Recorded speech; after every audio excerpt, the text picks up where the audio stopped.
Good morning dear students. നമ്മൾ ഇന്ന് ക്ലമീഡിയയെ പറ്റിയാണ് പഠിക്കുന്നത്.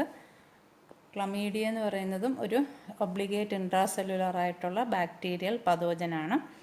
ദേ are a group of obligate intracellular bacterial pathogen. They are non motile and they possess a gram negative cell wall. Plasma membrane is made up of large amount of lipid. They lack the ability to generate ATP. Unlike Mycoplasma and Rickettsia, they can synthesize RNA, DNA and protein, and they prefer to live in columnar epithelial cells of the respiratory and urinogenital system. അപ്പോൾ chlamydia എന്ന് പറയുന്നത് നമ്മൾ നേരത്തെ പഠിച്ച മൈക്കോപ്ലാസ്മയെ പോലെയും റിക്കറ്റ്സിയെ പോലെയും ഒരു bacteria തന്നെയാണ്. അവയെ പോലെ തന്നെ ഒരു ഇൻട്രാസെല്ലുലാർ ഒബ്ലിഗേറ്റ് പതോജനുമാണ്. ഇതിൻ്റെ പ്രത്യേകത ഇത് നോൺ മോട്ടൈലാണ്, മൂവ് ചെയ്യാനുള്ള കഴിവില്ല. പക്ഷേ ഗ്രാം നെഗറ്റീവാണ്, ഒരു സെൽ വാളുണ്ട്, പ്ലാസ്മ മെംബ്രെയിനിൽ ധാരാളം ലിപ്പിഡ് അടങ്ങിയിട്ടുണ്ട്. ഇതിൻ്റെ ഒരു ദോഷം എന്ന് പറഞ്ഞാൽ ഇതിന് സ്വന്തമായിട്ട് ATP ജനറേറ്റ് ചെയ്യാനുള്ള കഴിവില്ല. അപ്പോൾ അതുകൊണ്ട് തന്നെ ഹോസ്റ്റിനെ ഡിപ്പെൻഡ് ചെയ്യും എനർജി റിക്വയർമെൻറ്റ്സിന് വേണ്ടി. പക്ഷേ ഇതിന് സ്വന്തമായിട്ട് DNA-യും RNA-യും പ്രോട്ടീനും പ്രൊഡ്യൂസ് ചെയ്യാനുള്ള കഴിവുണ്ട്. ഈ കഴിവ് മൈക്കോപ്ലാസ്മയ്ക്കും റിക്കറ്റ്സിയയ്ക്കും ഇല്ല. ഇത് പ്രിഫർ ചെയ്യുന്ന സെല്ലെന്ന് പറയുന്ന കോളംനാർ എപ്പിത്തീലിയൽ സെൽസാണ്. അപ്പോൾ കോളംനാർ എപ്പിത്തീലിയൽ സെൽസിലായിരിക്കും ഇതിൻ്റെ മൾട്ടിപ്ലിക്കേഷൻ നടക്കുന്നത്. അപ്പം റെസ്പിറേറ്ററി ട്രാക്റ്റിലെയും യൂറിനോജനൈറ്റൽ ട്രാക്റ്റിലെയും കോളംനാർ എപ്പിത്തീലിയൽ സെൽസിലായിരിക്കും ക്ലമീഡിയെ ഇൻഫെക്റ്റ് ചെയ്യുന്നത്. Next is types of chlamydia. Types of chlamydia എന്ന് പറഞ്ഞാൽ നമ്മൾ ഇൻഫെക്ഷൻ്റെ ബേസിൽ എങ്ങനെയാണ് ക്ലമീഡിയ ഇൻഫെക്റ്റ് ചെയ്യുന്നത് അതിൻ്റെ ബേസിലാണ് ക്ലമീഡിയ രണ്ടായിട്ട് ക്ലാസിഫൈ ചെയ്തേക്കുന്നത്.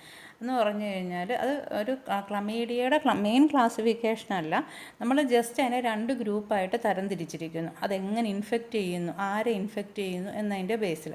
ഫസ്റ്റ് ഗ്രൂപ്പ് എന്ന് പറഞ്ഞാൽ it can infect humans only. ഹ്യൂമൻസിനെ മാത്രം ഇൻഫെക്റ്റ് ചെയ്യുന്ന കുറേ ക്ലമീഡിയൽ വിഭാഗം അല്ലെങ്കിൽ ക്ലമീഡിയ സ്പീഷീസ്. സെക്കൻഡ് എന്ന് പറയുന്നത് it can infect birds and from birds the infection can pass into humans. ബേർഡ്സിനെ ഇൻഫെക്റ്റ് ചെയ്യാൻ കഴിവുണ്ട്, അവിടെ ബേർഡ്സിൽ നിന്നും ആ ഇൻഫെക്ഷൻ ഹ്യൂമനിലേക്ക് പകരുന്നു. അപ്പം ബേർഡ്സിനെ ഇൻഫെക്റ്റ് ചെയ്യുന്നു. പിന്നെ സസെപ്റ്റബിൾ ആയിട്ടുള്ള ഇമ്മ്യൂൺ ലെസ് ആയിട്ടുള്ള ഓർഗാനിസം ഹ്യൂമൻസിൽ ബേർഡ്സിൽ നിന്നും ഈ ഇൻഫെക്ഷൻ വരാനായിട്ടുള്ള ചാൻസ് ഉണ്ട്. അപ്പോൾ അങ്ങനെയുള്ളതാണ് സെക്കൻഡ് വിഭാഗം എന്ന് പറയുന്നത്. അപ്പോൾ ബേർഡ്സിൽ പൊതുവെ ഇത് പാരറ്റ് ഫിഞ്ചസിനെയും പീജിയണിനെയും ചിക്കണിനെയും ഡക്സിനെയും സീ ബേർഡ്സിനെയൊക്കെയാണ് ഇൻഫെക്റ്റ് ചെയ്യുന്നത്. അപ്പോൾ ആ ബേർഡ്സുമായിട്ടൊക്കെ റിലേറ്റഡ് ആയിട്ട് വരുന്ന ഹ്യൂമൻസിൽ ഈ ഇൻഫെക്ഷൻ വരാനുള്ള ചാൻസ് കൂടുതലാണ്. അപ്പോൾ അങ്ങനെ രണ്ട് രീതിയിൽ മോഡ് ഓഫ് ഇൻഫെക്ഷൻ്റെ പേരിൽ നമ്മൾ ക്ലമീഡിയ രണ്ടായിട്ട് ക്ലാസിഫൈ ചെയ്തേക്കുന്നു. Those which can infect humans only and those which can infect birds and from that they can act as an opportunistic pathogens to humans.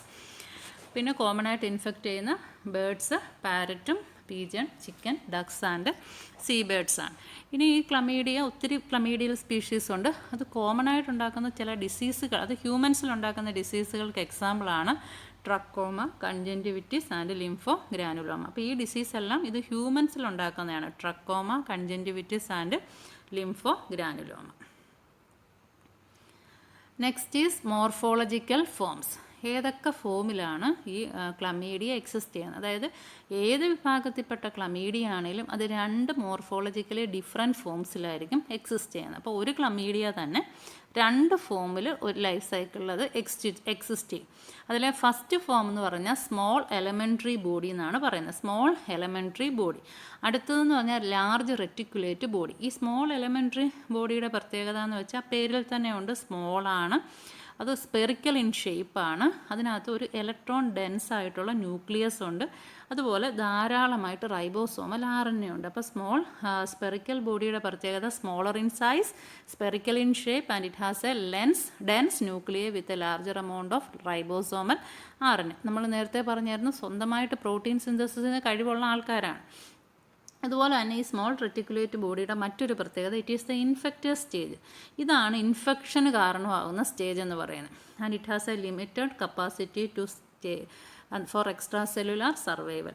Extra cellular സർവൈവലിന് അധികം ഇതിന് ഒരു കപ്പാസിറ്റി ഇല്ല എന്ന് വെച്ചാൽ നമ്മൾ ആദ്യം പറഞ്ഞു ഒബ്ലിഗേറ്റ് ഇൻട്രാസെല്ലുലാർ പതോജനാണ്. ഒരു സെല്ലിനകത്തിൽ കയറിയാൽ മാത്രമേ അതിൻ്റെ ലൈഫ് സൈക്കിൾ ബിഗിൻ ചെയ്യാനായിട്ട് പറ്റത്തുള്ളൂ. അതുകൊണ്ട് തന്നെ അതിന് എക്സ്ട്രാ സെല്ലുലാർ സർവൈവൽ കുറവായിരിക്കും ഈ എലമെൻ്ററി ബോഡിക്ക് എന്ന് പറയുന്നത്. ഇൻഫെക്റ്റീവ് സ്റ്റേജാണ്, ഒരു സെല്ലിലേക്ക് കയറി കഴിഞ്ഞാൽ മാത്രമേ അതിന് എന്താണ് ഗ്രോത്ത് സംഭവിക്കത്തുള്ളൂ. പിന്നെ അടുത്ത ഫോമാണ് ലാർജസ്റ്റ് റെറ്റിക്കുലേറ്റ് ബോഡി എന്ന് പറയുന്നത്. അപ്പോൾ അത് ലാർജറാണ്. ഈ സ്മോളർ എലമെൻ്ററി ബോഡിയുടെ എന്ന് പറയുമ്പോൾ ഒരു 1 to 2 µm ഡയമീറ്റർ ഉള്ളൂ. എന്നാൽ ഈ ലാർജർ റെറ്റിക്കുലേറ്റ് ബോഡിക്ക് ഏകദേശം 4.6 µm വരെ ഡയമീറ്റർ ഉണ്ട്. അപ്പോൾ ഇതെന്ന് പറയുന്നത് എൻ്റെ ഒരു റീപ്രൊഡക്റ്റീവ് ഫേസാണ്. എന്ന് വെച്ചാൽ റീപ്രൊഡക്ഷന് സഹായിക്കുന്ന ഫോമാണ് ഈ റെറ്റിക്കുലേറ്റ് ബോഡി എന്ന് പറയുന്നത്. Elementary body is an infected stage and this reproductive state is the reticulate body. അപ്പോൾ 2 ഡിഫറെൻറ്റ് മോർഫോളജിക്കൽ ഫോമിൽ എന്താണ് Chlamydia exists ചെയ്യുന്നുണ്ട്. Chlamydia exists in 2 different morphological form. A small elementary body which is the infectious stage and it is incapable of extracellular survival, and the large reticulate body, it is larger in size and it is the reproductive state. Next is life cycle. Chlamydia'യുടെ life cycle. Life cycle എന്ന് പറയുമ്പോൾ എങ്ങനെയാണ് ഇതൊരു സെല്ലിനകത്തിൽ കയറിയാൽ infection start ചെയ്യുന്നത്, എങ്ങനെയാണ് elementary ബോഡിയിൽ നിന്ന് റെറ്റിക്കുലേറ്റ് ബോഡിയിലേക്ക് മാറുന്നത്, ഇതാണ് നമ്മൾ ലൈഫ് സൈക്കിളിൽ പറയുന്നത്.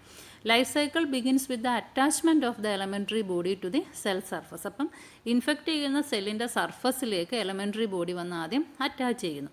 Host cell phagocytosis the elementary body which is the internalised in a phagosome. Host cell എന്ത് ചെയ്യും, ഇതിനെ അങ്ങ് വിഴുങ്ങും, ഫാഗോസൈറ്റോസിസ് വിധേയമാക്കിയിട്ട് ഒരു ഫാഗോസോമിനകത്താക്കും. But it doesn't undergo any phagolysosome complex formation. ഇത് ഫാഗോലൈസോസം കോംപ്ലക്സ് ഫോർമേഷനൊന്നും ഈ എന്താണ് ക്ലമീഡിയ നിന്ന് കൊടുക്കത്തില്ല. Elementary body instead of getting lysed by the host lysosomal enzyme undergo reorganisation to form a large reticulative body. അപ്പോൾ ഫാഗോസോമിനകത്ത് ഇരുന്നിട്ട് ഇത് ലൈസിസിനൊന്നും വിധേയമാകാതെ എന്ത് ചെയ്യുന്നു, ഈ സ്മോൾ എലമെൻ്ററി ബോഡിയാണ് വന്ന് അറ്റാച്ച് ചെയ്തത്, അത് ഫാഗോസോമിനകത്ത് കയറിയതിന് ശേഷം അത് സ്വന്തമായിട്ട് റീഓർഗനൈസ് ചെയ്യും. അതിൻ്റെ സ്ട്രക്ചറിനെയൊക്കെ ഒന്ന് റീഓർഗനൈസ് ചെയ്ത് അങ്ങ് ലാർജ് റെറ്റിക്കുലേറ്റ് ബോഡിയായിട്ട് മാറും. ലാർജ് റെറ്റിക്കുലേറ്റ് ബോഡി ആയി കഴിഞ്ഞിട്ട് എന്ത് ചെയ്യുന്നു, അത് ഹോസ്റ്റിനെ അതിൻ്റെ എനർജി റിക്വയർമെൻറ്റിന് വേണ്ടി ഡിപ്പെൻഡ് ചെയ്യുന്നു. Reticulate body then divides repeatedly by binary fission until the death of the host cell. Host സെല്ലിന് നാശം സംഭവിക്കുന്നിടം വരെ ഈ റെറ്റിക്കുലേറ്റ് ബോഡി മൾട്ടിപ്ലൈ ചെയ്ത് പെരുകുന്നു. അപ്പം അതെന്ത് ചെയ്യുന്നു, അത് റിപ്പീറ്റഡായിട്ട് ബൈനറി ഫിഷന് വിധേയമായിട്ട് ഒത്തിരിയേറെ പ്രൊഡ്യൂസ് ചെയ്യുന്നത് എലമെൻ്ററി ബോഡീസിനെയാണ്. അപ്പോൾ ഹോസ്റ്റ് സെല്ലിൽ വെച്ച് അത് എന്ത് ചെയ്യുന്നു, റിപ്പീറ്റഡായിട്ടുള്ള ബൈനറി ഫിഷന് വിധേയമാകുന്നു. അപ്പോൾ അതാണ് ഇതിൻ്റെ ഒരു ലൈഫ് സൈക്കിൾ എന്ന് പറയുന്നത്. അപ്പോൾ life cycle it begins with the attachment of the elementary body to the host cell and inside the host cell it form phagosome but phagolysosome complex is not formed and it undergo reorganisation leading to the formation of reticulate body which then undergo repeated binary fission till the death of the host cell. Next is release. The vacuole containing chlamydia then burst, releasing the infective elementary bodies again. അപ്പം ഇതൊരു vacuole form ചെയ്തിട്ട് ഇത് പൊട്ടി ആ cell പൊട്ടി പുറത്തേക്ക് ഇറങ്ങുന്നു. ആ പുറത്തേക്ക് ഇറങ്ങുന്നത് നിറച്ച് എന്തായിരിക്കും, ഇൻഫെക്റ്റീവ് ആയിട്ടുള്ള എലമെൻ്ററി ബോഡിയാണ്. ആ തൊട്ടടുത്തിരിക്കുന്ന സെല്ലുകളെ ഇൻഫെക്റ്റ് ചെയ്യാൻ പരുവത്തിനുള്ള എലമെൻ്ററി ബോഡീസ് ആയിരിക്കും ഈ ഹോസ്റ്റ് സെല്ലിൽ നിന്നും പൊട്ടി പുറത്തേക്ക് ഇറങ്ങുന്നത്. The life cycle therefore involves alternation through A small infected form and A large reproductive form. അപ്പോൾ ഇവിടെ ഒരു ആൾട്ടർനേഷൻ കാണിക്കുന്നുണ്ട്. ഒരു 2 മോർഫോളജിക്കൽ ഫോംസ് ഉണ്ട്. സ്മോൾ ഇൻഫെക്റ്റിയസ് ഫോമായിട്ട് സെല്ലിനകത്തേക്ക് കയറി പുറത്തിറങ്ങിയതും സ്മോൾ ഇൻഫെക്റ്റിയസ് ഫോമായിട്ടാണ്. പക്ഷേ സെല്ലിനകത്തിൽ കഴിച്ചു കൂട്ടിയതെല്ലാം ലാർജ് റെറ്റിക്കുലേറ്റ് ബോഡിയായിട്ടാണ്.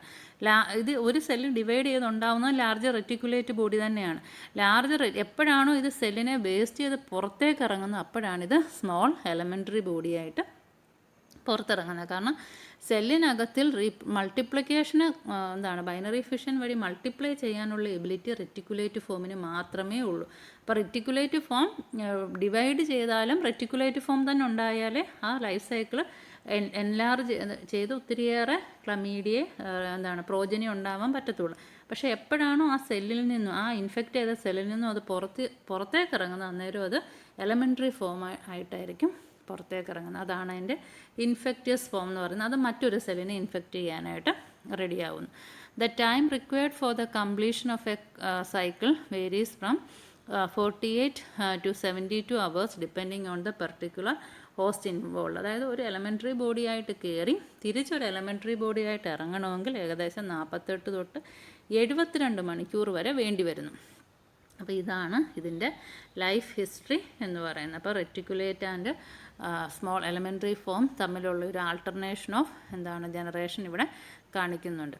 പിന്നെ ബെർഗീസ് മാനുവൽ അനുസരിച്ച് നമ്മൾ ഇതിനെ ക്ലമീഡിയയെ ക്ലമീഡിയ എന്ന് പറയുന്ന ഫാമിലിയിലാണ് പെടുത്തിയിരിക്കുന്നത്. Chlamydia it is been included in the family chlamydia എന്നുള്ള ഫാമിലിയിലാണ് ഈ ക്ലമീഡിയയെ ഉൾപ്പെടുത്തിയിരിക്കുന്നത്. Next is transmission and pathogenesis. Transmission is direct. Transmission എന്ന് പറയുന്നത് ഡയറക്റ്റ് ആണ്. There is no intermediate host. അതിൽ ഇൻ്റർമീഡിയറ്റ് ഹോസ്റ്റ് ഒന്നുമില്ല. The small form enters the respiratory tract through aerosol and are transported through the blood into the other organs. അപ്പം transmission ഡയറക്റ്റായിട്ടാണ്, intermediate host ഒന്നുമില്ല. നേരത്തെ നമ്മൾ കഴിഞ്ഞ റിക്കറ്റ്സിയെ പറഞ്ഞപ്പോൾ ആർത്രോപോഡ് വെക്റ്റേഴ്സ് പറഞ്ഞായിരുന്നു. ഇവിടെ അങ്ങനെ വെക്റ്റേഴ്സും ഒന്നുമില്ല. സ്മോൾ ഫോം, അതായത് എലമെൻ്ററി ഫോം എന്ന് പറയുന്നത് റെസ്പിറേറ്ററി ട്രാക്റ്റിൽ എയറോസോൾ ഡ്രോപ്ലെറ്റ്സ് വഴിയൊക്കെ വരുന്നു, അല്ലെങ്കിൽ ബ്ലഡ് വഴി മറ്റുള്ള അങ്ങനെ എത്തിയതിന് ശേഷം ബ്ലഡിൽ കൂടെ മറ്റുള്ള ഓർഗൻസിലേക്കെല്ലാം ട്രാൻസ്പോർട്ട് ചെയ്യുന്നു. യൂറിനോജനൈറ്റൽ സിസ്റ്റത്തിനെ അഫക്റ്റ് ചെയ്യുന്ന ക്ലമീഡിയ ആണെങ്കിൽ അത് സെക്ഷൽ കോണ്ടാക്റ്റ് വഴിയായിരിക്കും സ്പ്രെഡ് ചെയ്യുന്നത്. അപ്പോൾ ട്രാൻസ്മിഷൻ 2 റൂട്ട് വഴിയുണ്ട്. ഒന്നിൽ റെസ്പിറേറ്ററി ട്രാക്റ്റ് വഴി, അല്ലെങ്കിൽ യൂറിനോജനൈറ്റ് ട്രാക്റ്റ് വഴി. റെസ്പിറേറ്ററി ട്രാക്റ്റിൽ എന്ന് പറയുമ്പോൾ അത് എയറോസോൾ ഡ്രോപ്ലെറ്റ്സ് വഴിയായിരിക്കും. ഇൻഫെക്റ്റഡ് ആയിട്ടുള്ള ഒരു ഇൻഡിവിജ്വലിൽ നിന്നുമുള്ള അവരുടെ നേസൽ ഡിസ്ചാർജസ് വഴിയായിരിക്കും. അതേസമയം യൂറിനോജനൈറ്റൽ ട്രാക്റ്റിനെ ഇൻഫെക്റ്റ് ചെയ്യുന്നതാണെങ്കിൽ സെക്ഷൽ കോണ്ടാക്റ്റ് വഴിയായിരിക്കും ട്രാൻസ്മിഷൻ നടക്കുന്നത്. Actual mechanism by which it causes infection is largely unknown. ഇതെങ്ങനെയാണ് ഇൻഫെക്ഷൻ ഉണ്ടാക്കുന്നത് എന്നുള്ളതിനെ പറ്റി വലിയ ധാരണയൊന്നും ആയിട്ടില്ല. മിക്ക കേസിലും ഇൻഫെക്ഷൻ എന്ന് പറയുന്നത് മൈൽഡാണ്. എന്ന് വെച്ചാൽ വലിയൊരു ഫെയ്റ്റലായിട്ടുള്ള കണ്ടീഷനിലോട്ടൊന്നും പോകാറില്ല. പക്ഷേ പെർസിസ്റ്റൻ്റ് ആണ്, കുറേ നാൾ നീണ്ടു നിൽക്കും. ഇൻഫെക്ഷൻ ഒത്തിരിയേറെ പ്രശ്നങ്ങളുണ്ടാക്കും, പക്ഷേ ഒരു മോർട്ടാലിറ്റിയിലോട്ടൊന്നും പോകാറില്ല. അപ്പോൾ ചില ഇൻഡിവിജ്വൽസ് ഇതിൻ്റെ ക്യാരിയേഴ്സായിട്ട് ആക്ട് ചെയ്യും. കാരണം ഒരാൾക്ക് ഈ രോഗം വന്നാൽ വിട്ടുമാറാനായിട്ട് ഒത്തിരി നാളെടുക്കും. അപ്പോൾ അയാൾ ഈ രോഗം വാഹകരായിട്ട് മറ്റ് പലർക്കും ഈ രോഗം കൊടുക്കാനുള്ള ചാൻസ് ഉണ്ട്. ഇമ്മ്യൂണോ കോംപ്രമൈസ്ഡ് പേഷ്യൻസിലാണെങ്കിൽ ഇതിൻ്റെ ക്ലിനിക്കൽ മാനിഫെസ്റ്റേഷൻ എന്ന് പറയുന്നത് സിവിയറും ഫേറ്റലും ആയിരിക്കും. ഇമ്മ്യൂണിറ്റി കുറവുള്ളവരിൽ ഇതിൻ്റെ അവസ്ഥ എന്ന് പറയുന്നത് വളരെ ഫേറ്റൽ ആൻഡ് സിവിയർ ആയിരിക്കും. അപ്പോൾ ഇൻഫെക്ഷൻ എന്ന് പറയുന്നത് നമുക്കത്ര കൃത്യമായ ധാരണയൊന്നുമില്ല ഈ ഇൻഫെക്ഷനെ പറ്റി. പക്ഷേ മൈൽഡാണ്, വലിയ പ്രശ്നമൊന്നും ഉണ്ടാക്കാറില്ല. ഇമ്മ്യൂണോ കോംപ്രമൈസ്ഡ് ഇൻഡിവിജ്വൽസിൽ മാത്രം ഇത് സിവിയർ ആവാറുണ്ട്. പക്ഷേ ഇത് മൈൽഡ് അല്ലെങ്കിലും പെർസിസ്റ്റൻ്റ് ആയിട്ട് നിൽക്കുന്നത് കൊണ്ട് മിക്ക ഇത് വരുന്ന ആൾക്കാർ ക്യാരിയേഴ്സായിട്ട് മറ്റു പലർക്കും ഈ ഡിസീസ് ഉണ്ടാവാൻ ഇടവരുത്താറുണ്ട്. ഇനി നമ്മൾ ക്ലമീഡിയയുടെ കുറച്ച് പതോജൻസിനെയാണ് പരിചയപ്പെടാൻ പോകുന്നത്. ആദ്യത്തേത് ക്ലമീഡിയ ട്രക്കോമാറ്റിസ്. ക്ലമീഡിയ ട്രക്കോമാറ്റിസ് എന്ന് പറഞ്ഞാൽ കൺജങ്ക്റ്റിവിറ്റിസ് ഉണ്ടാക്കുന്ന ഇതാണ്. അതായത് കണ്ണിന് അസുഖം ഉണ്ടാക്കുന്ന ഇതാണ് ക്ലമീഡിയ ട്രക്കോമാറ്റിസ് എന്ന് പറയുന്നത്. അത് കൺജങ്ക്റ്റിവിറ്റിസ് ഉണ്ടാക്കും.